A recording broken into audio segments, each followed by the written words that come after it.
हरे कृष्ण। ओम अज्ञानतिमिरान्धस्य ज्ञानाञ्जनशलाकया चक्षुरुन्मिलितं येन तस्मै श्रीगुरुवे नमः। श्रीचैतन्यमनोभीष्टं स्थापितं येन भूतले स्वयं रूप कदा मह्यं ददाति स्वपदान्तिकम्। वन्देऽहं श्रीगुरोः श्रीयुतापदकमलं श्रीगुरोन् वैष्णवांश्च श्रीरूपं साग्रजातं सहगणा रघुनाथान्वितं तं सजीवम् साद्वैतं सावधूतं परिजनासहितं कृष्णचैतन्यदेवं श्रीराधा कृष्णपादान् सहगणा ललिता श्रीविशाखान्वितांश्च नमो विष्णुपादाय कृष्णपृष्ठाय भूतले श्रीमते भक्तिवेदान्त स्वामिनिति नामिने नमस्ते सारस्वते देवे गौरवाणी प्रचारिणे निर्विशेष शून्यवादी पाश्चात्यदेशतारिणे नमो महावदन्याय कृष्णप्रेमप्रदायते कृष्णाय कृष्णचैतन्यनाम्ने गौरत्विषे नमः।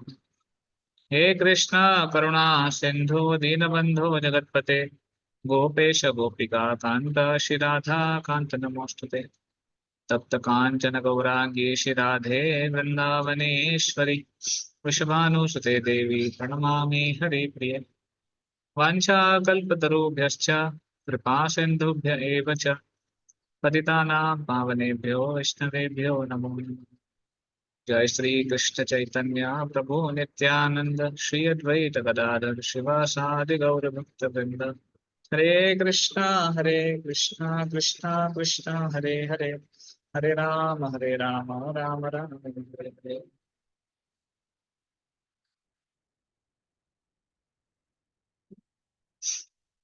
हरे कृष्ण।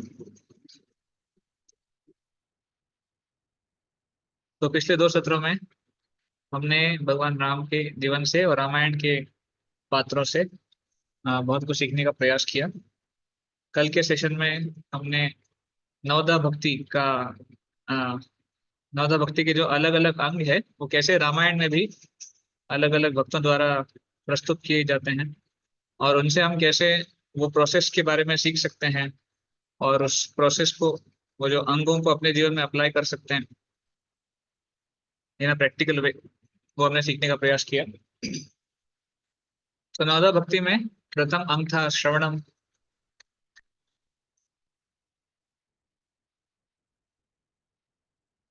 जिसका प्रतिनिधित्व करते थे हनुमान। फिर कीर्तनम, जिसको दिखाया वाल्मीकि मुनि ने कैसे कीर्तन करना चाहिए।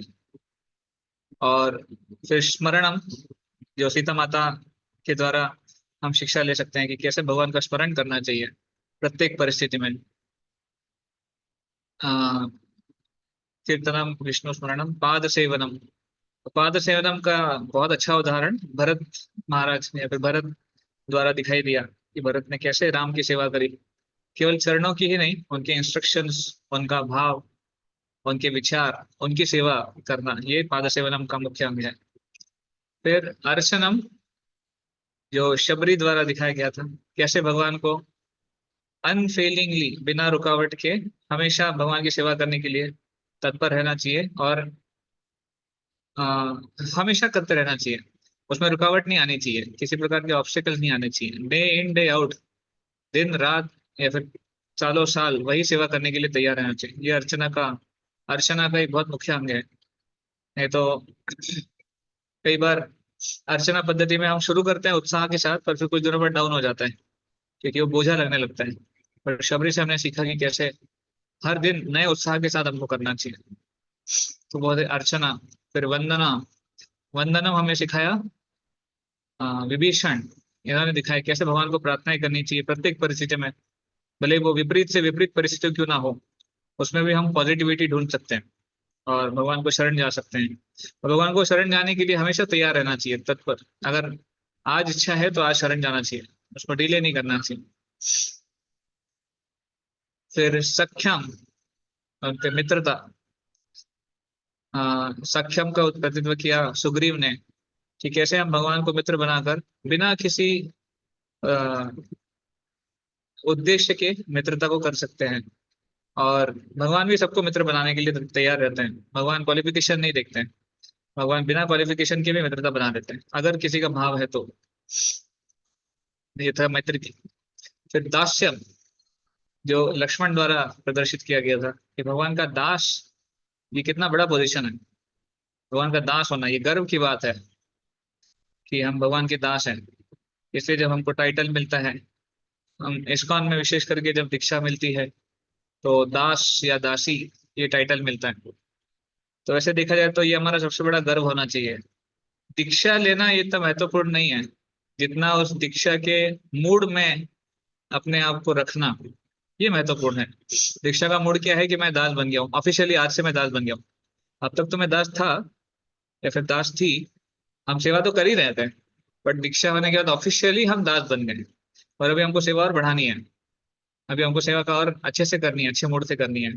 ये दीक्षा का असली अर्थ है। केवल नाम मिलना, टाइटल मिलना, या फिर कुछ ऑफिशियली कुछ प्रोसीजर होना, ये दीक्षा का एक्सटर्नल पार्ट है, उसका जो बाह्य रूप है।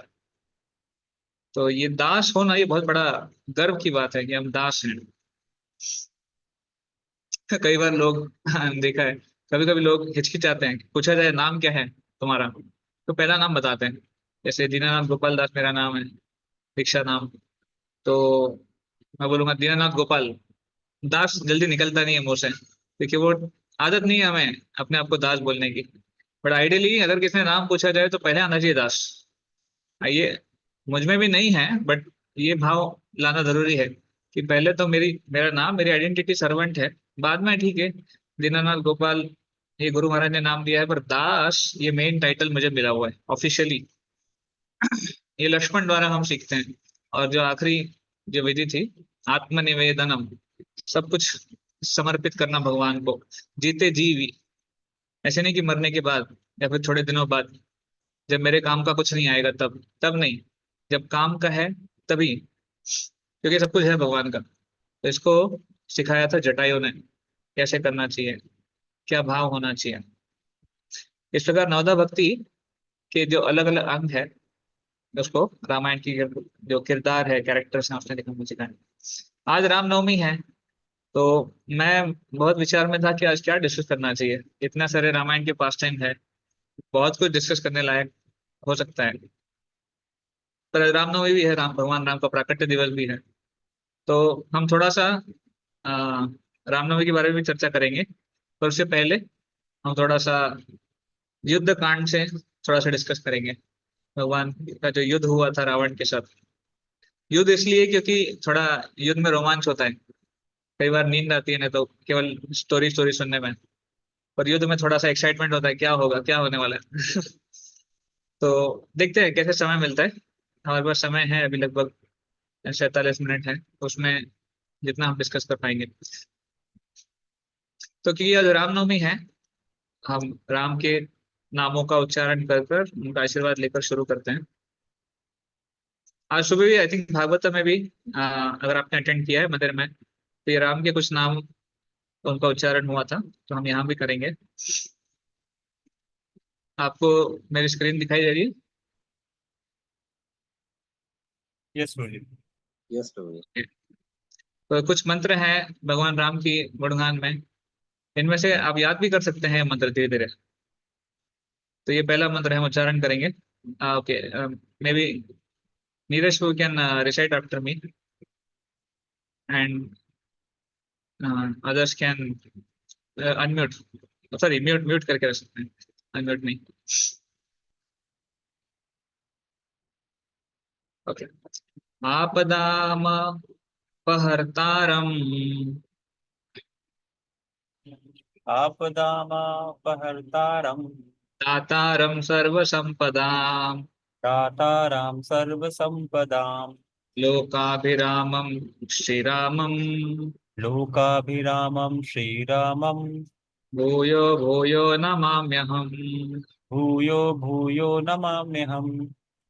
जय श्री रामचंद्र भगवान की जय। ओके, ये भी एक सुंदर श्लोक है। लोकाभिरामम रणरंगधीरम, लोकाभिरामं रणरङ्गधीरं राजीव नेत्रम रघुवंशनाथम, राजीवनेत्रं रघुवंशनाथं कारुण्यरूपं करुणाकरं तं कारुण्यरूपं करुणाकरं तं श्रीरामचन्द्रं शरणं प्रपद्ये। श्रीरामचन्द्रं शरणं प्रपद्ये। भगवान राम का गुणगान। रामाय रामभद्राय रामाय रामभद्राय रामचन्द्राय वेदसे रामचन्द्राय वेधसे रघुनाथाय नाथाय रघुनाथाय नाथाय सीताय पतये नमः। सीताय पतये नमः। श्रीराम राम रामेति श्रीराम राम रामेति रमे रामे मनोरमे रमे रामे मनोरमे सहस्रनाम तत्तुल्यम् सहस्रनाम तत्तुल्यं राम नाम वरानमे। राम नामावरानने। एक दो और है। आप सब लोग रिसाइट कर रहे हैं ना, करिएगा। दक्षिणे लक्ष्मणो यस्य दक्षिणे लक्ष्मणो यस्य वामे तु जनकात्मजा वामे तु जनकात्मजा पुरतो मारुतिर्यस्य गुरुतोर्मारुतिर्यस्य तं वन्दे रघुनन्दनम्। तं वन्दे रघुनन्दनम्।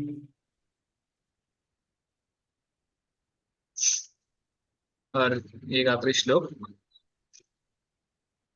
नीलाम्बुजश्यामलकोमलाङ्गम् नीलाम्बुजश्यामलकोमलाङ्गं सीता समारोपितवामभागम् सीता समारोपितवामभागम् पाणौ महासायकचारुचापम् पाणौ महासायकचारुचापम् नमामि रामं रघुवंशनाथम्।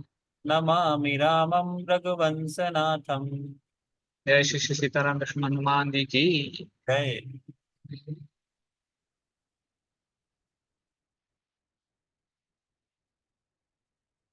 इस प्रकार भगवान राम के नामों के उच्चारण से मंगलाचरण किए हैं और आज की कथा को शुरू करेंगे।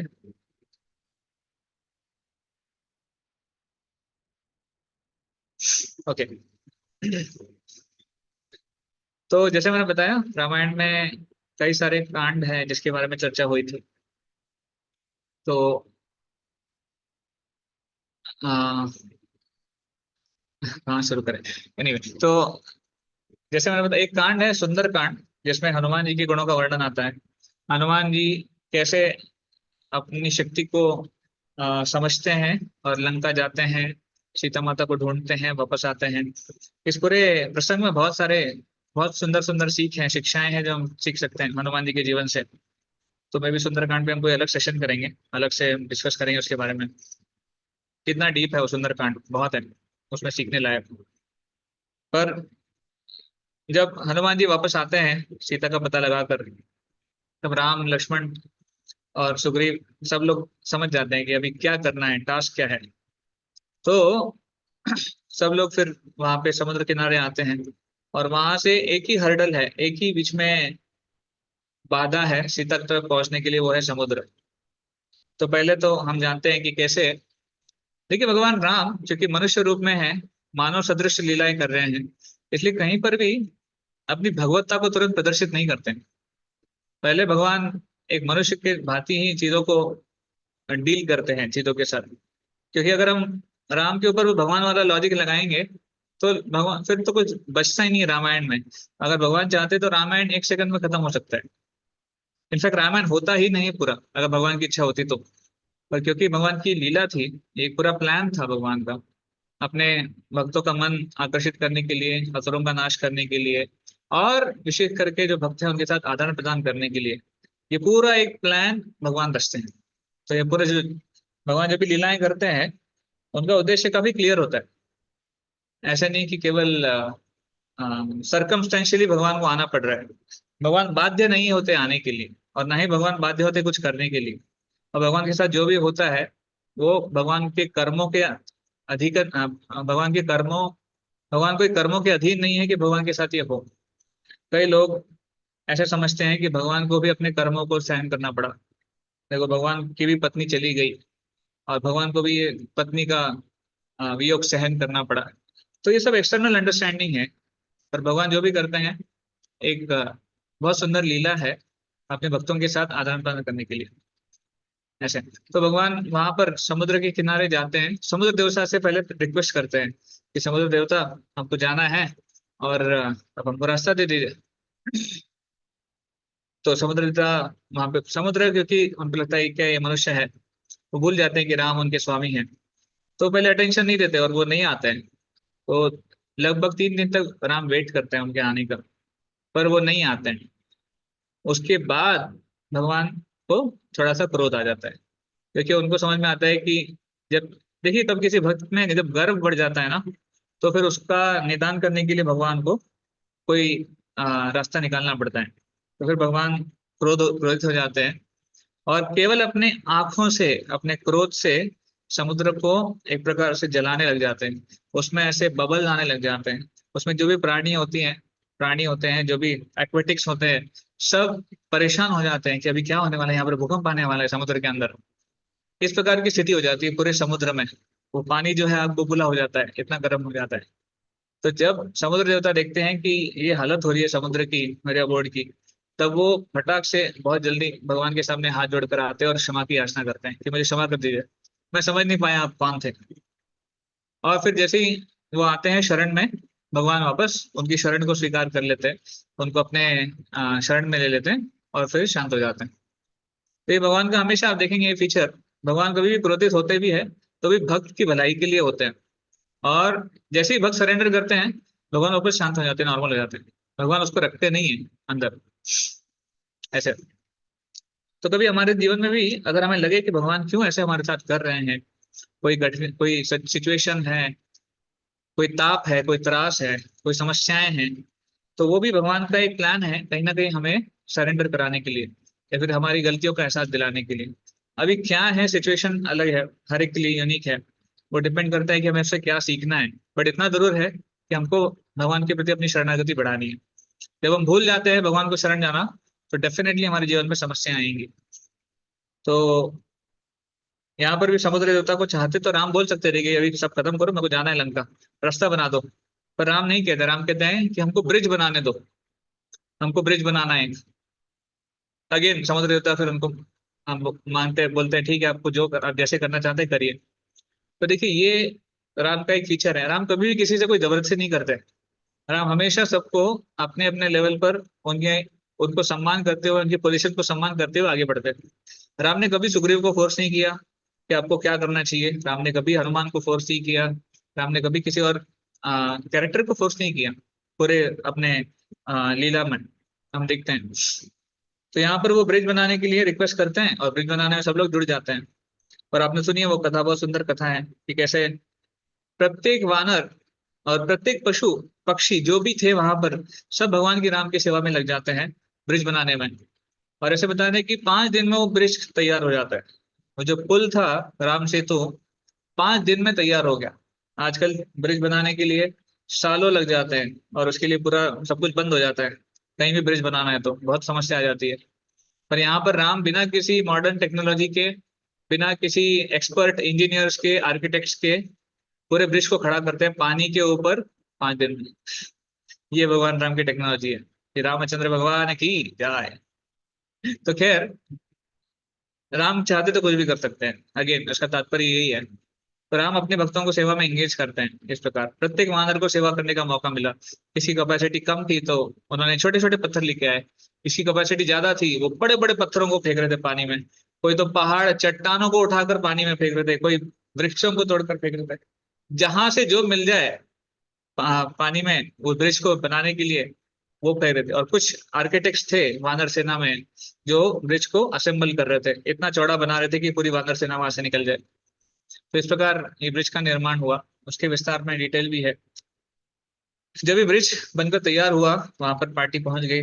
वहां पर तो एक वर्णन आता है, एक लीला आती है कि रावण ये बाली को मिलने जाते हैं सुतल लोक में।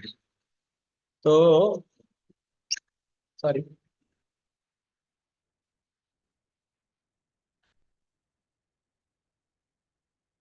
तो बाली उनसे पूछते हैं कि क्या बात है, कैसे आना हुआ आपका। तो रावण बोलते हैं, ये बंदरों ने, दो मनुष्य है जो मेरे दुश्मन बन गए हैं और मुझे परेशान कर रहे हैं, उनके साथ कुछ बंदर हैं। ये दो मनुष्य और बंदर मिलके मुझे परेशान कर रहे हैं। तो बाली थोड़ा अट्टहास हास्य मजाक करता है कि बोले तुमको बंदर से और मनुष्य से कब से डर लगने लग गया। क्योंकि उन्होंने वरदान में ना, जब रावण इतना गर्वित था, रावण ने जब वरदान मांगा था तो विशेष करके मनुष्य और बंदरों को एक्सक्लूड किया था वरदान से। उसने मांगा नहीं था क्योंकि उसका मतलब डिग्निटी होती ना कि क्या मांगना है। तो उसको लगा कि मैं बोलूं कि मुझे मनुष्यों से भी कोई हानि ना हो, बंदरों से हानि ना हो, तो मेरी डिग्निटी के खिलाफ है, तो मैं नहीं मांगूंगा ये क्या है मनुष्य और बंदर, ये तो मैं ऐसे ही खत्म करूंगा। तो उसने जानबूझकर इन दोनों को एक्सक्लूड किया था। और इसी लीला के लिए यही हुआ, भगवान मनुष्य के रूप में आए और सभी जो वानर सेना है उनके साथ मिलकर रावण का नाश किया, विनाश किया। तो खैर, वो पूछने लग गया कि तुमको बंदरों से और मनुष्यों से कब से डर लगने लग गया। तो उसने बताया कि अरे क्या है, एक बंदर आता है और मेरी लंका जला देता है। वो बंदर कौन थे? हनुमान जी। ये हनुमान जी की जय। बोले एक बंदर आता है और मेरे सर पे थूकता है। नहीं, जब रावण वहां पर थे अपने अ, अपने एरिया में, अपने महल में, तो वर्णन आता है कि जो सुग्रीव है वो छोटा सा रूप लेके आते हैं और रावण के ऊपर खड़े होते हैं। तो रावण के सर पे उसको लगता है कि उस पानी गिर रहा है, तो वो देखता है ऊपर, तो सुग्रीव था और बहुत छोटे से बंदर के रूप में था, और सुग्रीव उनके सर पे थूक रहा था। तो इस प्रकार वो बोलते हैं अरे क्या है, कौन है? बोले मैं सुग्रीव हूँ, राम का दास हूँ और राम की सेना में हूँ। सीता को वापस कर दो नहीं तो तुम्हारा हाल खराब कर देंगे। इस प्रकार फिर रावण और वापस वहां पे भाग जाते हैं।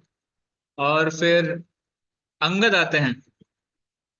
अंगद आते हैं, रावण को चैलेंज करते हैं, हे रावण, बोले मैं बाली पुत्र अंगद हूँ, वाली पुत्र अंगद, और तुम सीता को वापस कर दो। तो रावण डर जाता है वाली का नाम सुनते ही, क्योंकि मैंने उस दिन डिस्क्राइब किया था कैसे वाली इतना शक्तिशाली था जिसने रावण को भी पीटा था, और रावण डरता था। तो रावण उससे पूछता है, ये वाली ठीक है, अभी वाली पुत्र भी आ गया अंगद से। तो अंगद को पूछता है वाली कहाँ है, वाली कैसा है?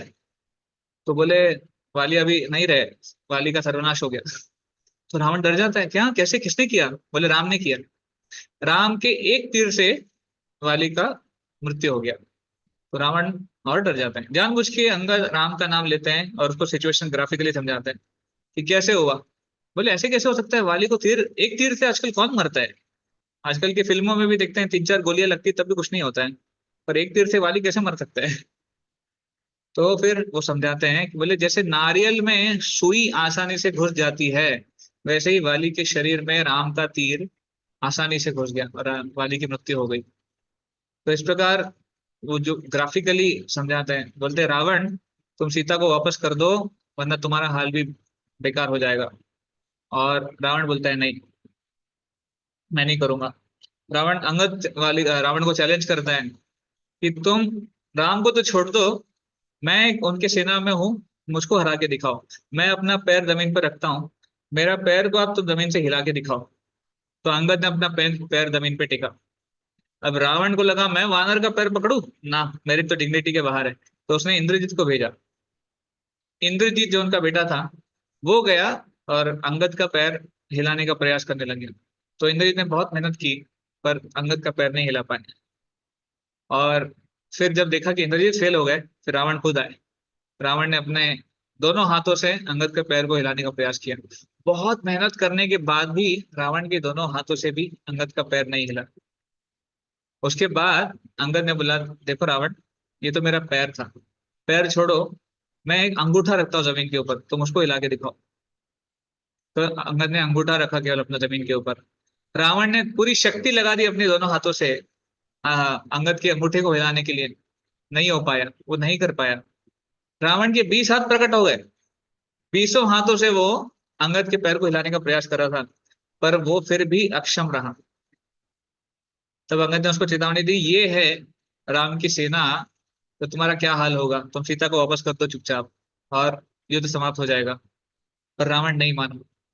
फिर रावण जब वाली को ये सब बता रहा था, तो वाली बोले तुम्हारा प्लान क्या है? बाली बाली बोलते बलि। तो बलि बोलते तुम्हारा प्लान क्या है? बोले मुझे मदद चाहिए युद्ध में तुमसे। तो बलि समझ गए कि रावण ना नहीं मानने वाला है। तो ऐसे जो रावण जैसे लोग होते हैं, वो एक कैटेगरी बोलते हैं उसको, HNS। HNS कैटेगरी के लोग होते हैं। हम नहीं सुधरेंगे। तो हम नहीं सुधरेंगे कैटेगरी क्या है? कितना भी समझ में आ गया कि मेरी शक्ति बहुत कम है और अपोजिट पार्टी की शक्ति बहुत ज्यादा है, इतने इंस्ट्रक्शन मिले उसको फिर भी वो नहीं सुधरा। खैर, तो बलि महाराज ने बोला ठीक है मैं तुमको कुछ दिखाता हूँ, चलो मेरे साथ। और वो गार्डन में लेके गए। वहां पर उन्होंने देखा सोने का एक विशाल का पर्वत था वहां पर। तो रावण जैसे ही उसको सोना दिखता था पागल हो जाता था। तो रावण तुरंत गया उस सोने के पास। भले बोला अच्छा तुमको सोना चाहिए, अगर उठा सकते हो तो उठा लो लेके जाओ। तो रावण ने इतना प्रयास किया अपने दोनों हाथों से वो जो सोने का पर्वत उठाने का, रावण से नहीं हो पाया। रावण नहीं उठा पाया उसको। अब यही रावण है जिसने बहुत कुछ पराक्रम किए हुए हैं पहले अपने हाथों से। ऐसे कैलाश पर्वत को भी उठाया था, पर ये उस स्वर्ण को पर्वत को नहीं उठा पाया। तो बलि ने बोला ठीक है रहने दो तुम आ जाओ। उनको ऊपर लेके गए महल के ऊपर। और महल के ऊपर से दूर से देखा, तो जो सोने का पर्वत था, जो इसको उठाने का प्रयास कर रहा था, वो सोने का पर्वत नहीं था, वो सोने का कुंडल था। कान में पहनता ना, एक कुंडल था खाली। तो रावण ने बोला ये क्या है, किसका है ये? वो तो उस टाइम पे पर्वत जैसा दिख रहा था, पर एक्चुअली है प्योर गोल्ड का कुंडल। तो बलि ने बताया, बलि महाराज ने, एक्चुअली ये हिरण्यकशिपु का कुंडल, सॉरी हिरण्याक्ष का है। और जब आ, वराह देव और हिरण्याक्ष का युद्ध हो रहा था, तो वराह देव ने एक लगाई थी हिरण्याक्ष को, और उसका जो कुंडल है जाके गिरा था, वो आज भी वहीं गिरा है। ये कान में पहनते थे, तो आज भी वहीं गिरा है वो।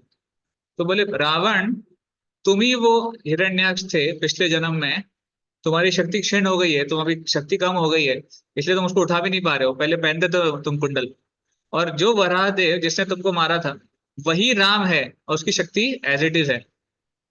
तो अभी सोचो, सीता को वापस कर दो। रावण बोला नहीं, मदद करना है तो बताओ। तो वो नहीं माना, वहां से चला गया। तो ये होते हैं हम नहीं सुधरेंगे कैटेगरी के लोग। कितना भी समझ में आ जाए कि माया है और हमें माया को छोड़ देना चाहिए, या फिर माया से पंगा नहीं लेना चाहिए, फिर भी हम नहीं सुधरते। तो हम में से भी कुछ लोग होते हैं उस कैटेगरी में। ऐसे नहीं केवल रावण था, आज की दुनिया में भी हम लोग ऐसे देखने को मिलते हैं कि हम नहीं सुधरेंगे कैटेगरी। कितना भी भगवान इंस्ट्रक्शन दे दें अच्छे, कितना भी हम सुन लें यहाँ वहां से भक्ति करनी चाहिए, सरेंडर करना चाहिए, फिर भी हम नहीं सुधरेंगे। हमें लगता है कि नहीं, थोड़ा सा भोग है बहुत ही जगत में, ऐसे कैसे केवल भक्ति है। हम ट्राई करेंगे एंजॉय करने का, और सक्सेस मिलेगा, हमको जरूर मिलेगा।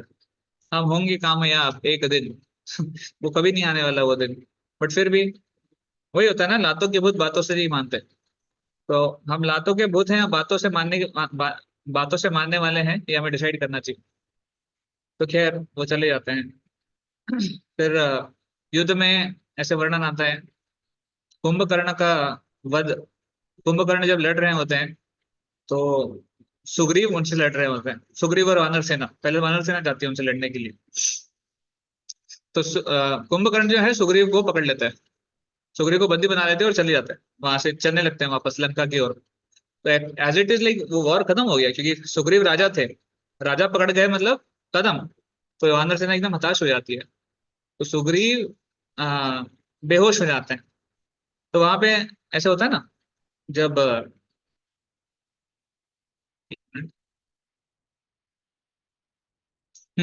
तो जब कुंभकर्ण रावण लंका में एंट्री कर रहा होता है वापस अपने रथ पे, तो उसके ऊपर फूलों की वर्षा होती है और गुलाब जल छिड़का जाता है। तो उसके ऊपर जब गुलाब जल छिड़क रहे थे, तो सुग्रीव के ऊपर भी गिरता है, और सुग्रीव जाग जाता है। वो जो बेहोश था वो वापस जग जाता है। और सुग्रीव को लगता है अभी मुझ तो कुछ तो करना चाहिए, यहाँ से भागना है, नहीं तो फिर ये कुछ और कर देगा। क्योंकि जो कुंभकर्ण होते हैं बहुत शक्तिशाली होते हैं। उनके आर्म्स, बाहों में बहुत शक्ति होती है, उनका शरीर एकदम महाकाय विशाल काय होता है। ऑफकोर्स हम जानते हैं कुंभकर्ण कितने शक्तिशाली थे। उनको वरदान मिला था 6 महीने सोना है और 6 महीने जगना है। वो अच्छा था कि वो सोते थे, नहीं तो वो बहुत ज्यादा शक्तिशाली थे। तो खैर यहाँ पे सुग्रीव क्या करते हैं, सुग्रीव वानर थे, वो वहां से निकलते हैं, उनकी जहाँ पे उन्हें बंदी बनाया था वहां से चकमा दे के निकलते हैं, उनके कानों को काट लेते हैं, उनके कान काट लेते हैं, और वहां से भाग जाते हैं। एक्चुअली ऐसे वर्णन आता है, कान क्यों काटते हैं, क्योंकि कानों से हम सुनते हैं। तो कानों से, कर्णों से ना, व्यक्ति को जब अपना ग्लोरिफिकेशन सुनना होता है, अपना गुणगान, वो पहले कानों से सुनता है। तो जो गर्वित व्यक्ति होता है उसको अपना गुणगान सुनना बहुत अच्छा लगता है, अपनी प्रेज। तो इसलिए जब लंका में वो जा रहे होते हैं कुंभकर्ण को, तो उसका उनका प्रेज सुन के उनको बहुत अच्छा लगता है, तो उससे वो उनके कान काट लेते हैं कि उनका प्रेज आना बंद हो जाए। आ, कुंभकर्ण वापस जब लड़ाई में आते हैं नेक्स्ट टाइम, तब फिर वानर समझ जाते हैं कि हमारे बस की बात नहीं है, राम को आगे करते हैं। राम फिर कुंभकर्ण से लड़ने आते हैं। तो राम अपने अ, अपने जो शस्त्र थे उससे उनके दोनों हाथ काट देते हैं, क्योंकि उनके हाथ इतने विशालकाय थे, सबको पकड़ पकड़ के मसल देते थे। तो राम उनके दोनों हाथ काट देते हैं। फिर भी कुंभकर्ण बहुत पावरफुल थे, अपने पैरों से आक्रमण करते हैं, तो राम उनके दोनों पैर भी काट देते हैं। तो उनके हाथ नहीं है, पैर नहीं है, फिर भी अपने ट्रंक से और चिल्लाते हुए, अपने ट्रंक मतलब जो भी शरीर है उससे, वो सबको मसलते हुए आगे आ रहे थे। तब राम क्या करते हैं, क्योंकि सुग्रीव कुंभकर्ण बहुत चिल्ला रहे थे, मदांध थे, उनके मुंह में तीर से भर देते हैं, उनके मुंह को पूरा तीर से भर देते हैं, और कुंभकर्ण का मुंह पूरा बंद हो जाता है तीर से। तो मुंह को भरना ये क्यों प्रतीत होता है, कि गर्वित व्यक्ति जिसको अपने अपने गुणगान सुनने को मिलते हैं नहीं है, वो अपना गुणगान खुद अपने मुख से करता है। तो पहली बात तो है, एक गर्वित व्यक्ति को अपना गुणगान सुनना बहुत अच्छा लगता है, तो जब सुनने को मिलता नहीं है तो खुद अपना गुणगान करता है अपने मुंह से, कि मैं कितना बड़ा हूँ। तो आजकल की टेंडेंसी में भी हम देख सकते हैं, ये जो too much of social media आज का जो है, वो क्या है, ये इंस्टाग्राम हो गया, या फिर फेसबुक हो गया, या फिर बहुत कुछ ये मीडिया हो गया, ये एक प्रकार से अपना खुद का गुणगान करना ही है, सबको डिक्लेयर करना है कि मैं कहाँ हूँ, मैं क्या कर रहा हूँ, मैं कैसे भोग कर रहा हूँ, मैं कैसे एंजॉय करो, तुम भी करो। तो एक प्रकार से ये खुद का सेल्फ ग्लोरिफिकेशन है, और जिसको भगवान पसंद नहीं करते हैं। तो किसी भी प्रकार का गर्व या किसी भी प्रकार का जो गुणगान है, अगर भगवान के कनेक्शन में नहीं है, एक तो हमने सुना है अपने बारे में, या फिर एक तो हमने किया है, अगर भगवान के कनेक्शन में नहीं तो हमको गर्वित कर देगा, हमको मदान्ध कर देगा कुंभ करने की तरह। तो इसलिए भगवान नहीं चाहते उसको, तो भगवान उसको बंद कर देते हैं। तो फाइनली भगवान इस प्रकार कुंभकर्ण का वध करते हैं, और उसके शरीर को, उनका शरीर जो है महाकाय शरीर, वो वहां पर पानी के अंदर चला जाता है, वहां पर उसका विसर्जन हो जाता है। इस प्रकार कुंभकर्ण का अंत हो जाता है। एक्चुअली इस जब, सॉरी हाँ, जब नेक्स्ट में जब इंद्रजीत आते हैं लड़ने के लिए, और लक्ष्मण मूर्छित हो जाते हैं, तो हम जानते हैं कि कैसे हनुमान जी गए थे, और वहां पर संजीवनी लेके आए थे, और संजीवनी की जो सुगंध है, वो जो उसकी खुशबू है, उससे लक्ष्मण जी वापस जीवित हो जाते हैं। तो ऐसे वर्णन आता है कि वहां पर हनुमान जी जब उसको लेके आते हैं, बीच में बहुत सारी स्टोरीज है, मैं उसमें डिटेल में नहीं जा रहा हूँ, जो जो स्टोरीज छोटी छोटी मेन मेन है मैं बता रहा हूँ। जब वापस जब लेके आते हैं, तो लक्ष्मण के साथ सभी वानर सेना जीवित हो जाते हैं, जो भी वानर मरे थे सब जीवित हो जाते हैं, पर असुरों का ऐसे नहीं होता है, लंका की जो सेना थी उसका नहीं होता है। तो कारण बताया गया है, राम ने कहा था जिन भी वानरों की मृत्यु होती है उसको सेफ रखा जाए एक साइड में, ताकि उनका एक ऑनररी, उनका सम्मान से हम उनको उनके जो फाइनल राइट्स है, फ्यूनरल है, वो कर पाए, उनकी जो अंतिम क्रिया है, अंतिम संस्कार है, उसको कर पाए। ये राम की इच्छा थी, सबको सम्मान देना है। देखिए भगवान राम ऐसे राजा हैं, वो किसी को कम नहीं लिखते थे, सबको सम्मान करते थे, सबका प्रेम और आदर करते थे। तो इवन वानरों को भी एक सम्मान था, क्योंकि वो युद्ध है, योद्धा है, और योद्धा अगर शहीद हो जाते हैं, अगर बैटल फील्ड पे उनकी मृत्यु हो जाती है, तो उनको एक सम्मान मिलना चाहिए। तो राम की इच्छा थी, वानर सेना को वो अलग से जो भी मृत हैं उनके शरीर को रखते हैं। तो जैसे ही संजीवनी आती है, संजीवनी की सुगंध से केवल लक्ष्मण ही नहीं, सारी वानर सेना, क्योंकि उनके शरीर संभाल के रखे हुए थे, जो भी उसको सूंघते हैं सब जीवित हो जाते हैं और पूरी वानर सेना वापस जीवित हो जाती है।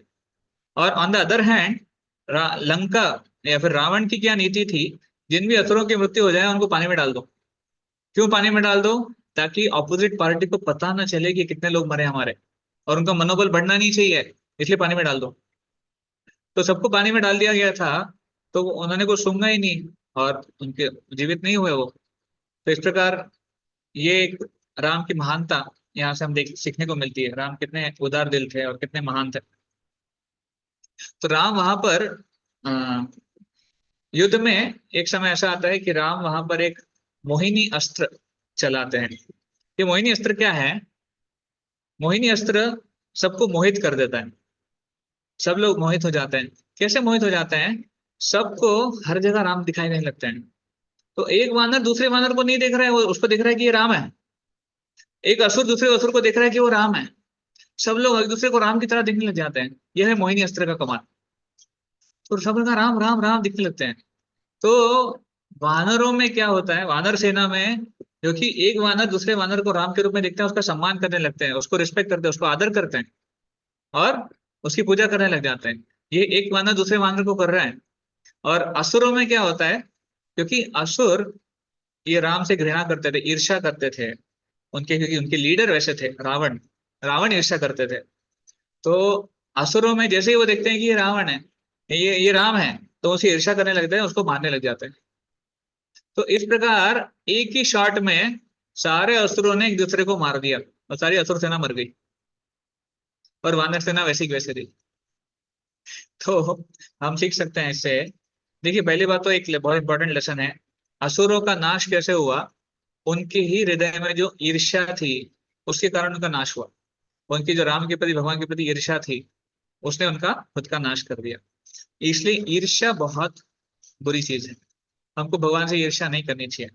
और भगवान से ईर्ष्या है हमारे अंदर, ये कैसे पता चलता है? क्योंकि हम भगवान के सेवा के विपरीत कार्य करते हैं, या फिर हमारे जो कार्य हैं भगवान की भक्तिमय अंगों से जुड़े हुए नहीं हैं, तो वो ईर्ष्या का प्रतीक है। एक्चुअली ईर्ष्या ही है जो हमको आध्यात्मिक जगत से भौतिक जगत में लेके आई है। और इसी ईर्ष्या के कारण हम आज भौतिक जगत में फंसे हुए हैं। This false ego which comes out of envying the Lord. तो इसलिए ये एनवी को हमको हटाना है, भगवान के प्रति ईर्ष्या उसको हटाना है। इसलिए हमको भगवान का दासत्व स्वीकार करना होगा। तो रावण की जो सेना थी, असुर सेना, ईर्ष्या के कारण सब कुछ नाश हो गया। ऐसे अगर हम भगवान को देखते हैं और अगर हमें ईर्ष्या होती है, तो हम स्वयं का ही नाश करके लेंगे और कुछ नहीं होगा। तो और दूसरा एक महत्वपूर्ण लेसन हम यहाँ से सीखते हैं, राम को अगर किसी को वध करना है या फिर राम को कोई युद्ध करना है, राम को किसी की आवश्यकता नहीं है। ये इस उदाहरण से हम सीख सकते हैं, क्योंकि राम ने देखो एक ही अस्त्र से सबको मार दिया, सब खत्म हो गए। तो Ram doesn't need anyone for the fight. तो राम का ये सारी जो लीला करना, इसका उद्देश्य एकमात्र क्लियर है, भक्तों को सेवा देने का मौका चाहते हैं। भक्तों को सेवा में एंगेज करना चाहते थे राम, इसलिए वो करते हैं। अदरवाइज राम को क्या आवश्यकता है? क्या भगवान को जीवात्मा की आवश्यकता है मदद करने के लिए? कल हम परसों हम वही देख रहे थे कि जब राम चिल्लाते हैं, वो राम नहीं, मारीश चिल्लाता है, जो सुवर्ण मृग था, वो चिल्लाता है, हे लक्ष्मण हे सीते, तो लक्ष्मण हंस रहे थे। बोले राम क्यों बुलाएंगे हमको मदद के लिए?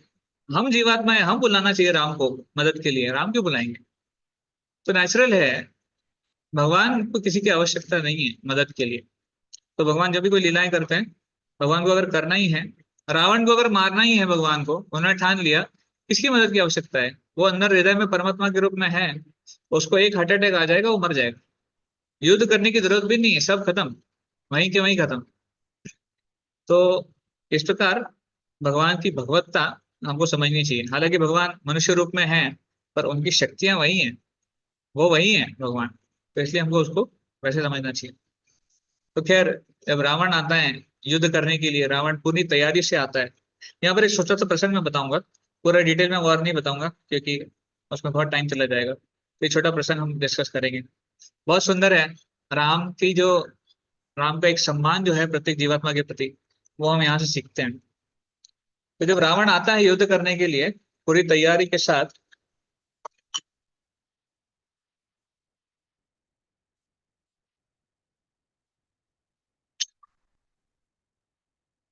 रावण के पास सब कुछ है, अस्त्र शस्त्र है, उसके पास रथ है, उसके पास सेना है, ऑफकोर्स, उसके पास आ, अपनी, हाँ, अपनी शक्तियां हैं, सब कुछ है। उसका कवच भी है, उसके शरीर पे कवच लगा हुआ है, रथ पे सारथी है, सब कुछ है। राम के पास कुछ नहीं है। वो देखते हैं, राम के पास ना अस्त्र थे, एक आपको धनुष और बाण, बाण और धनुष था बस। ना ही उनके कोई ऐसे बहुत ज्यादा उनके पास रथ वगैरह था, ना ही उनके शरीर पे कवच था। यहाँ तक कि चप्पल भी नहीं थी। चप्पल कौन ले गया? भरत लेके गए थे। कुछ नहीं था राम के पास। तो विभीषण राम से बोलते हैं कि आप कैसे लड़ने वाले हैं? आप ऐसे कैसे लड़ाई करोगे? रावण देखो सामने, उसके पास सब कुछ है। तो राम बोलते हैं, मेरे पास मेरा रथ है, मेरे पास मेरा कवच है, मेरे पास मेरे अस्त्र हैं, मेरे पास मेरा सारथी भी है। विभीषण बोलते, कहाँ है? कुछ नहीं है, कुछ दिखाई नहीं दे रहा है। राम बोलते हैं, बहुत महत्वपूर्ण है, आप ध्यान रखिएगा। राम बोलते हैं, मेरा रथ धर्म है, मैं धर्म के रथ पे लड़ रहा हूं। तो रावण के पास भले ही रथ है जिसके ऊपर वो सवार है, पर क्योंकि वो अधर्म के साइड से है, इसलिए उसका रथ इतना शक्तिशाली नहीं है। पर क्योंकि मैं धर्म की साइड से हूँ, रथ की आवश्यकता नहीं है, मैं धर्म का प्रतिनिधित्व कर रहा हूँ। तो मेरा रथ कौन सा है? धर्म का पालन करना, ये मेरा रथ है। फिर वो कहते हैं कवच, मेरा कवच क्या है? मेरे सद्गुण हैं।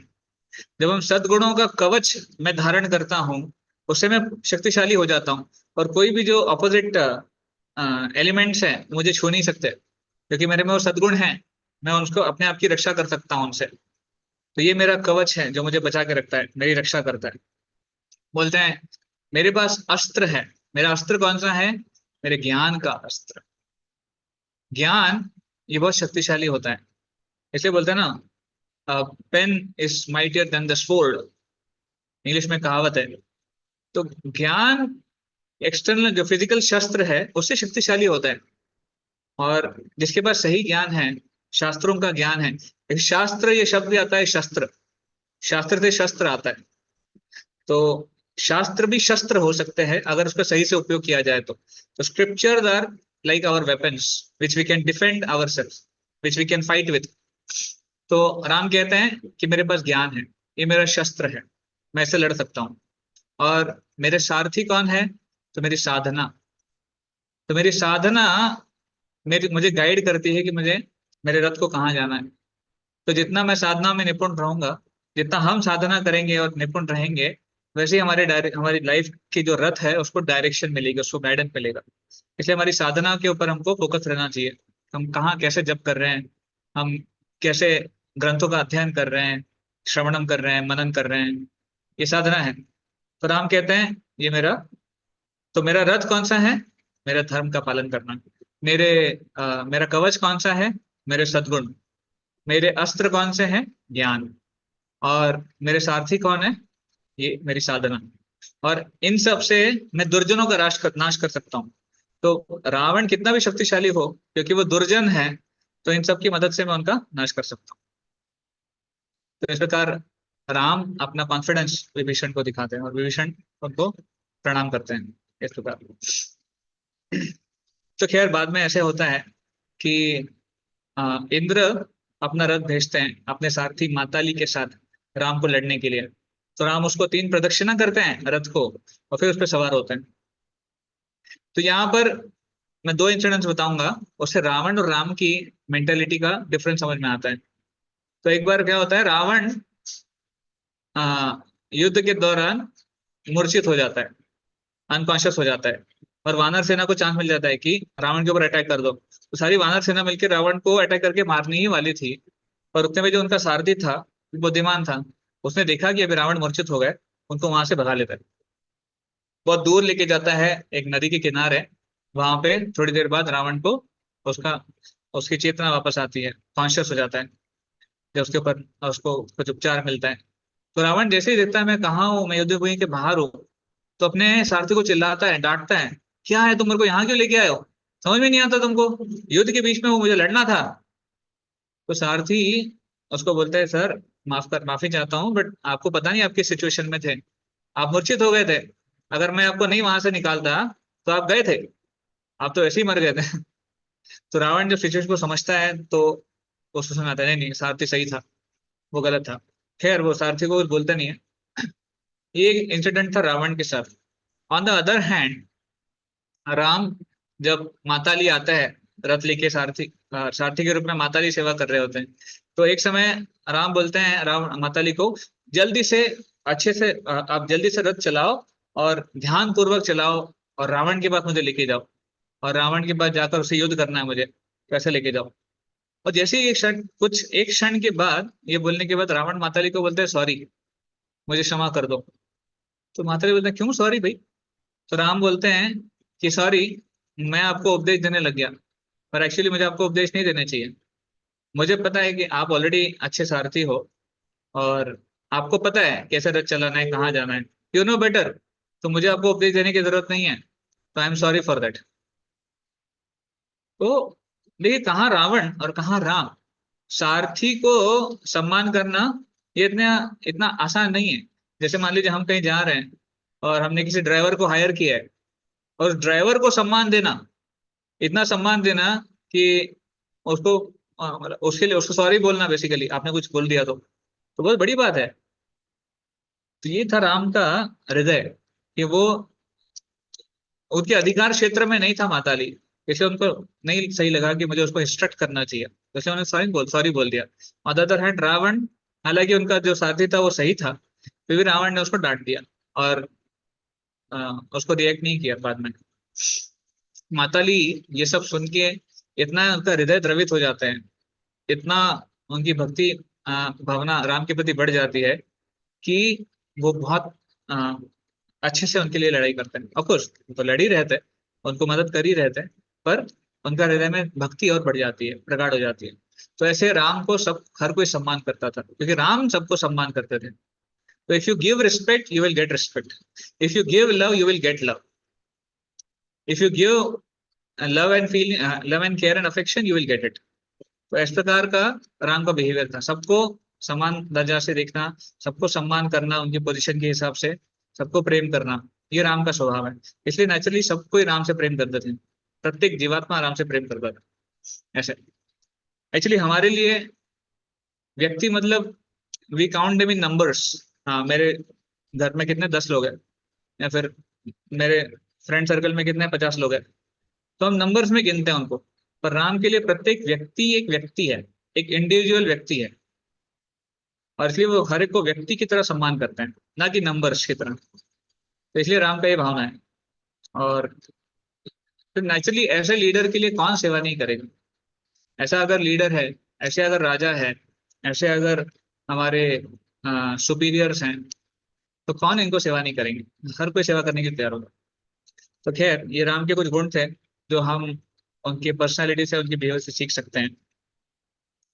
तो ये तो युद्ध के समय इतना कुछ चल रहा था, और फिर बाद में हम देखते हैं कैसे राम ने रावण को उनका अंत कर दिया, और विभीषण ने बोला था कि कहाँ तीर चलाना है, तब राम ने वहां तीर चलाया और उसकी मृत्यु हो गई। पर आ, राम के जीवन से, उनकी पर्सनैलिटी से बहुत कुछ सीखने को मिलता है। तो ऐसी भगवान रामचंद्र का आज आविर्भाव दिवस है।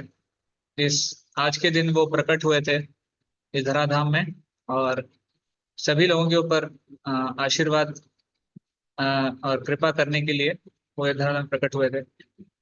संक्षिप्त में, जब राम प्रकट हुए थे, हम जानते हैं दशरथ महाराज, उनके पास ऑफकोर्स उनके पास संपूर्ण राज्य था।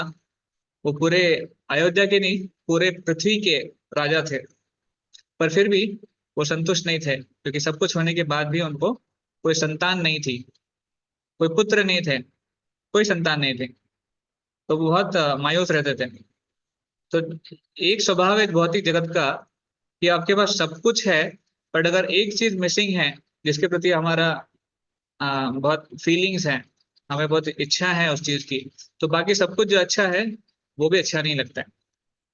तो सेम थिंग चित्रकेतु के भी केस में हम सुनते हैं वैसे ही रावण की, सॉरी, दशरथ महाराज के केस में भी था कि उनके पास सब कुछ था, फिर भी हमेशा वो मायूस रहते थे, उदास रहते थे, उनको कुछ अच्छा नहीं लगता था। इन यहाँ तक कि मंत्रीगण भी उनको, उनका गुणगान करते थे तो भी अच्छा नहीं लगता था, क्योंकि उनका संतान नहीं है। राजा को संतान होने के कारण है, एक कारण है उनको संतान चाहिए, क्योंकि उनको एक अच्छा उत्तराधिकारी देना होता है प्रजा की सेवा के लिए। He wants to give a good representative. तो जब तक अच्छा राजा ना हो, तब तक प्रजा को धार्मिक धर्म की दिशा में मार्गदर्शन नहीं मिल पाता है। तो इसलिए एक अच्छे राजे का एक कर्तव्य है कि वो अपने प्रजा को अच्छा एक राजा दिखी जाए। तो ये एक दशरथ महाराज की चिंता थी कि कैसे होगा मेरी प्रजा का। तो दशरथ काफी, आ, उनका उनका एज काफी हो गया था, फिर भी उनको संतान नहीं थी। तो फाइनली हम जानते हैं कि जब ऋषियों ने यज्ञ किया था, और उस यज्ञ के आशीर्वाद से जब उनकी उनकी जो तीन पत्नियां हैं, कौशल्या, कैकेयी और सुमित्रा, इन्होंने जिस यज्ञ का जो प्रसाद है उसको ग्रहण किया, और उससे फिर वो गर्भवती हुई थी। तो जैसे ही वो गर्भवती हुई, जैसे ही दशरथ महाराज को पता चला था, ये बहुत खुश हो गए थे, बहुत प्रसन्न हो गए थे। और इतने प्रसन्न हो गए थे जैसे मानिए सालों से कोई भूखा है या फिर प्यासा है, और उसको कभी कुछ मिला नहीं है पीने के लिए, अचानक से उसको पूरा सरोवर मिल गया। जैसे उसकी प्यास अचानक से पूरी आ, भर दी गई है, वैसे दशरथ महाराज के साथ हुआ था। अचानक उनको पूरी दुनिया मिल गई थी जो उनको चाहिए था। तो प्रथम दिन ऐसे बता दें कि राम का जन्म हुआ था। उसके पश्चात भरत, और फिर उसके पश्चात ऑफकोर्स लक्ष्मण और शत्रुघ्न, इनका जन्म हुआ था। तो जैसे ही दशरथ महाराज ने सुना था कि राम का प्रकट हुआ है, संतान हुई है, बेटा हुआ है, वो इतने आनंद में थे, इतने खुश थे कि वो तुरंत कौशल्या की महल की तरफ जाते हैं। और ऑफकोर्स पहले तो जैसे ही उनको न्यूज मिलती है, तो जिसने न्यूज ला के दी थी उनको अपना, उसके सारे गहने उनको भेंट के रूप में दे देते हैं। और इतने प्रसन्न चित्त थे, वो दौड़ते हुए वहां जाते हैं और कौशल्या को आलिंगन करते हैं, कौशल्या को धन्यवाद देते हैं। तो इस प्रकार वो बहुत आनंदी होते हैं। और जैसे ही पूरे अयोध्या नगरी में पता चलता है कि राम का जन्म हुआ है, या फिर दशरथ महाराज के यहाँ पुत्र का जन्म हुआ है, पूरे अयोध्या में जल्लोष छा जाता है।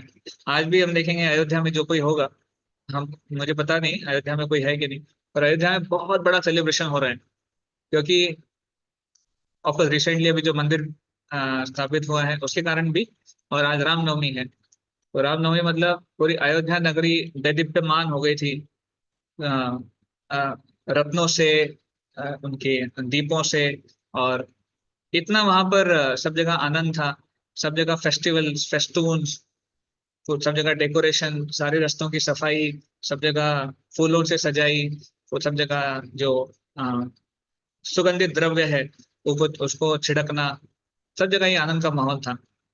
Not more not less than Diwali, you can say. तो इस प्रकार राम के बहुत ही भव्य दिव्य स्वागत हुआ था ये धराधाम में।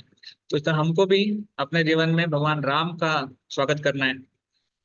एक प्रकार से हमारा भी जीवन दशरथ महाराज के जैसा ही है। हम लोग भी राम के विरह में हैं, और पता नहीं कितने जन्म हो गए हैं, हमने राम को अपने हृदय में प्रवेश नहीं दिया है, इन द सेंस उनकी भक्ति नहीं करी है।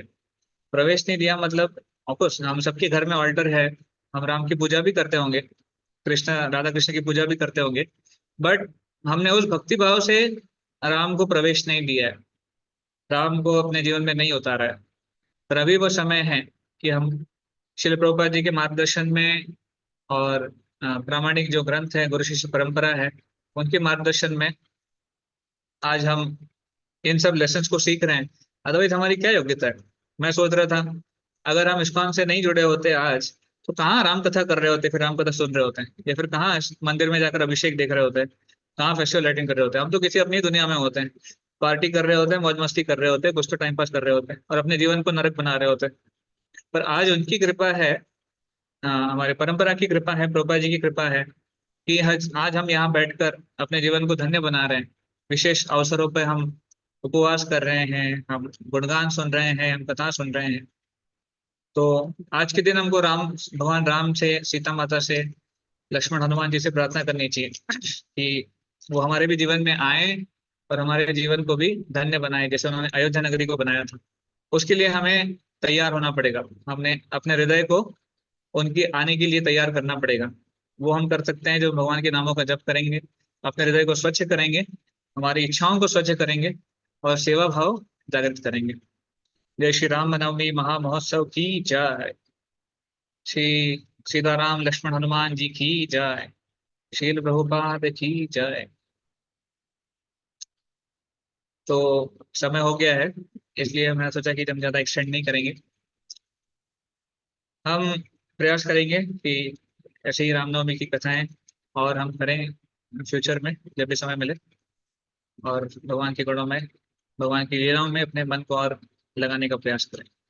हरे कृष्ण। किसी का कोई प्रश्न है या फिर टिप्पणी है?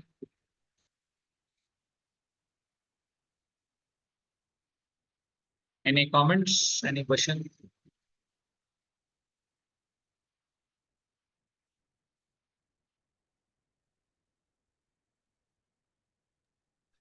हरे कृष्णा प्रभु जी। हरे कृष्ण। प्रभु जी, वो जो राम सेतु बना रहे थे, तो हाँ। इसमें जो पत्थर थे वो सभी वानरों ने फेंके थे कि स्पेशली नल नील ने फेंके थे? ओके। तो जो जहां तक मैंने सुना है प्रभु जी, कि सभी वानरों का उसमें कंट्रीब्यूशन था।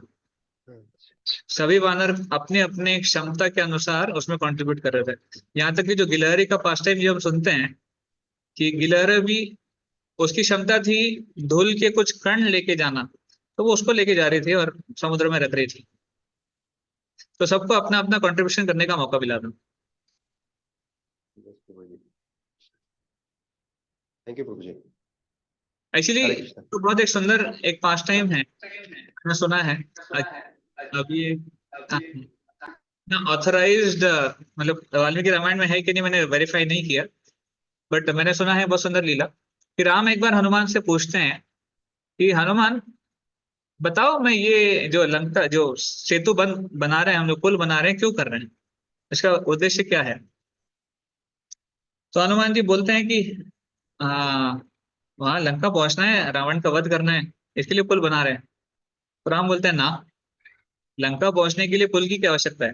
हनुमान जी उड़ के गए थे राम का नाम लेके, और राम को पुल की जरूरत पड़ती है क्या? तो उसकी तो कोई आवश्यकता दिखती नहीं है। तो ये उसका मेन कारण नहीं है। फिर हनुमान जी बोलते हैं, ऐसे एक दो कारण वो देते हैं, पर राम उसको मना करते हैं। तो हनुमान जी भी जवाब नहीं दे पाते क्या कारण है। तो राम बोलते हैं, ये सारा जो पास टाइम है ना पुल बनाने का, और ये सब हो रहा है, ये केवल मैं अपने भक्तों को सेवा में संलग्न करने का मौका दे रहा हूँ। देखिए, भगवान अपने भक्तों को सेवा करने का मौका देते हैं तभी तो शुद्धिकरण होता है। नहीं तो अगर भगवान मौका ही ना दे, जैसे मान लीजिए कानपुर में राधा माधव के विग्रह नहीं है, तो अगर राधा माधव नहीं है तो हम लोग को सेवा करने का मौका मिलेगा क्या? सारे फेस्टिवल्स होंगे क्या? या फिर सारे प्रोग्राम्स होंगे क्या? कुछ नहीं होगा। तो जैसे ही भगवान आते हैं विग्रह के रूप में, विग्रह बनकर हमारी सेवा को स्वीकार करते हैं और हमें सेवा करने का मौका देते हैं, और हमें शुद्धिकरण करने का मौका देते हैं। तो Krishna is so merciful, Ram is so merciful, that they give us a chance to serve by their mercy, and we get purified by that. हमारा शुद्धिकरण होता है उससे। तो भगवान को हमारी सेवा की आवश्यकता नहीं है, हमें सेवा करने की आवश्यकता है शुद्धिकरण के लिए। Like that. तो होल पास टाइम, ये जो पूरा पास टाइम है सेतु बंद बनाने का और सबको एंगेज करने का, सभी कैटेगरी के लोगों को, जीवात्माओं को एंगेज करने के लिए। और यही हुआ था जब हनुमान ने गिलहरी को बोला था, कि गिलहरी रास्ते में आ रही थी और हनुमान जी को डर लग रहा था कि पैर पड़ जाएगा तो गिलहरी की मृत्यु हो जाएगी, वो वैष्णव अपराध हो जाएगा। तो हनुमान जी ने गिलहरी को बोला था कि थोड़ा साइड में हो जाइए, हमको, हम सेवा कर रहे हैं। तो राम ने देखा है, तो राम ने हनुमान जी को बोला बाद में कि ठीक है, आप सेवा कर रहे हो बड़े बड़े पहाड़ फेंक के, गिलहरी भी सेवा कर रही है एक कण फेंक के। तो मेरे लिए जितनी आपकी पहाड़ की सेवा है उतनी गिलहरी की सेवा, दोनों इक्वल है। मेरे लिए कोई डिफरेंस नहीं है, क्योंकि आपकी कैपेसिटी है पहाड़ फेंकने की तो आप पहाड़ फेंक रहे हो, इसकी कैपेसिटी एक कण फेंकने की, कण फेंक रही है। तो ये जब हनुमान जी ने सुना, वो बहुत, पहले उनको थोड़ा सा गर्व था कि मैं बहुत बड़ी सेवा कर रहा हूँ, पर फिर सबको समझ में आ गया कि राम का मूड क्या है। राम सबकी सेवाओं को स्वीकार करते हैं बिना किसी कंपैरिजन के। ये राम है। ओके। ओके। अंजन प्रभु एक प्रश्न पूछ रहे हैं, अच्छा चैट में। तो जी रामायण सीरियल में कुंभकर्ण को रावण को युद्ध ना करने की एडवाइस देते हुए दिखाया है, ऐसा कोई विवरण है क्या किसी रामायण में? हाँ है, मैंने भी सुना है। एक्चुअली रावण को सब ने मना किया था युद्ध करने के लिए। रावण को मंदोदरी ने मना किया था युद्ध करने के लिए, रावण को कुंभकर्ण ने मना किया था, विभीषण ने मना किया था। ऑफकोर्स शूर्पणखा ने मना नहीं किया था, शूर्पणखा ने इंस्टिगेट किया था, उसने उसको आग लगाई थी। क्योंकि शूर्पणखा को राम पसंद आ गए थे somehow। तो बाकी सबने मना किया, जैसे मैंने बताया बलि ने मना किया, और बात वो मारीच ने मना किया। उनकी कई लोगों ने मना किया रावण को, युद्ध मत करो, तुम फंसोगे, तुम मरोगे, तुम्हारा विनाश होगा। इनफैक्ट यहाँ तक कि कितने सारे लोगों को ओमेंस दिखाई दे रहे थे, जैसे मैंने बताया कल, वो जो एक राक्षसी थी, उसको दिखाई दिया सपने में कि लंका का अंत अभी निश्चित है। जब हनुमान जी आए थे तब भी लंकिनी को दिखाई दिया कि अभी लंका का अंत निश्चित है। तो ऐसे कितने सारे इंडिकेशन मिले। पहले तो हनुमान जी दूत बनकर आए, हनुमान जी ने बोला छोड़ दो युद्ध, यहीं पे खत्म कर दो, सीता को वापस कर दो, कुछ नहीं करेंगे तुमको। रावण नहीं माना। तो हम नहीं सुधरेंगे कैटेगरी, ये ऐसे लोग होते हैं। तो ये है कि सबने उसको मना किया था पर रावण नहीं माना। उसका अहंकार बहुत स्ट्रांग था। और यही होता है फिर, जिसमें अहंकार है उसका पतन निश्चित है।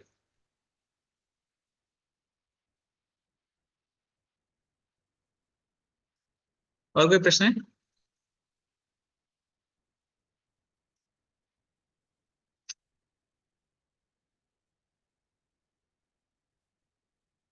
और कोई टिप्पणी?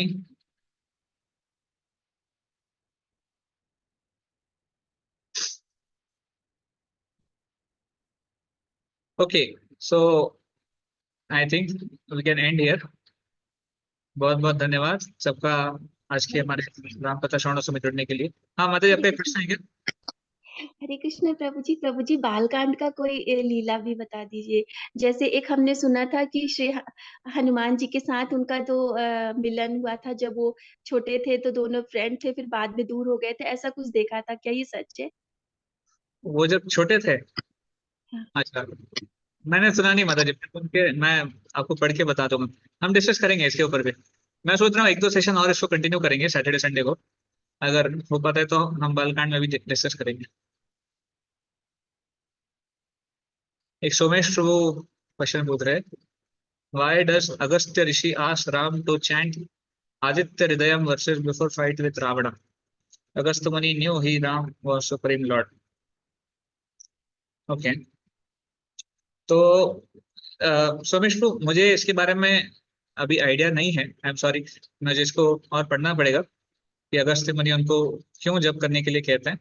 पर फिर भी अगर just a thought from my side कि अगस्त्य मुनि knew that he is Ram, he is supreme Lord, but still he played a character of a human being. सबको पता था कि ये भगवान है। इनफैक्ट जब राम वनवास के लिए निकले थे, तभी जब सभी ऋषि उनको वन में मिले थे, उनको भी पता था कि ये भगवान है, और वो उनके साथ रहना चाहते थे। वो उनको ऑफर भी किए थे कि हमको आपके साथ रहने दो, ठीक है, तुम आपको अयोध्या से निकाल दिया, अब हमारे साथ रहो। पर राम ने बोला नहीं, मुझे वन में रहने को बोला है, मुझे अकेला रहने को बोला है। तो हालांकि ये भगवान है, पर क्योंकि मनुष्य रूप में थे, लीला कर रहे थे, इसलिए सबने उस लीला का सम्मान किया। तो same reason might be Agastya Muni उनको इंस्ट्रक्शन दे रहे हैं अपने हिसाब से। जैसे हम सुनते हैं अत्रि मुनि और अनुसुईया देवी, इन्होंने भी राम और सीता को इंस्ट्रक्शन दिए थे। इनफैक्ट उन्होंने चित्रकूट में वो स्थान है जहाँ पर अनुसुईया देवी सीता माता को सिखाती है कि पति धर्म कैसे निभाना चाहिए, एक स्त्री धर्म क्या है, पत्नी धर्म क्या है। तो सीता माता ये जगत जगत माता है। इनको क्या शिक्षा दे सकते हैं कि स्त्री धर्म क्या है। बट खैर, क्योंकि ये लीला में थे तो इन्होंने, ये महान ऋषि मुनियों ने ये किया। ये भी उनकी भक्ति है। Okay. Okay, so thank you all very much. Hare